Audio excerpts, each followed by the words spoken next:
So this is the pause practice for type 1, and I have to tell you something kind of funny is that when I did it, I created it one time and then I erased it once because there was an error.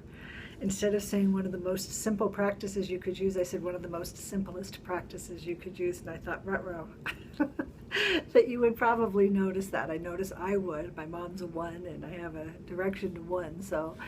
But I wanted to talk about the pause practice, and it's a 4-step practice that you can use with working with your type as a 1. And the first is you begin with an awareness of the pattern. And so the pattern that you can work with today would just be noticing your tendency to react quickly to ideas or react quickly in a certain one right way. So somebody might say something or assert something in a meeting or say something within a relationship, and your instinctive reaction is going to start to think of, well, what is the right way to do this, and what is the one right way to do this, or what are we supposed to think, or you might start comparing it in some way. So that's your first thing, is the awareness. The second is to take a pause. And what does that mean? Well, you actually can kind of just shift yourself, relax a little bit, breathe, shift your attention, and just shift it inward. So you're going to pause, shift your attention inward, connect to your breathing, and that means just feeling the actual breath. So I could be thinking about that breath, or I could actually feel the felt sense of the breath as I inhale and as I exhale. And then just wait. You may notice rigidity in your jaw. You may notice some sort of pain in your lower back, a constriction in the stomach. But the pause practice is designed to tune into the felt sense in your body of when you feel reactive. And the next step is to accept that felt sense, accept the constriction, accept that you want to assert one right way. This is what you're used to. You've been doing this a long time, so there's no sense in judging it. Tom Condon says something funny, that if you start feeling the inner critic come online of, oh my God, I'm doing it again, and I can't believe I'm always asserting one right way, and starting to beat yourself up, sometimes he says to take it off your shoulder and put it in your shoe. And you can have a little fun with it and have some laughs with that.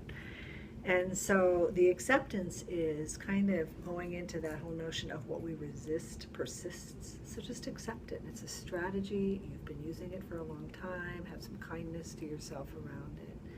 And then the final step is to take action, a different kind of action. Once you might feel that little bit of spaciousness after you pause, is to back burner your own opinion and maybe ask somebody else about theirs, and almost like a 7 would, where you would start to get curious about how somebody else thinks. And then pause again, listen receptively. And when you notice yourself preoccupied with a one right way, or is this right, or that's not how I think about it, use words that might suggest flexibility. And again, kind of like a 7. Well, maybe. Well, perhaps that could be. Well, what about? Well, what if we? Or what if you? Or I never thought of it that way. You know, for all we know, or something around possibilities. Well, what would it be like if I allowed a little bit more of another perspective into my view screen? What would that be like? And you might start noticing one of two things can happen. You can start to feel some opening from doing it that way, or you might start feeling a little bit of a tightening where the old way comes online. And if that starts to happen, welcome it again.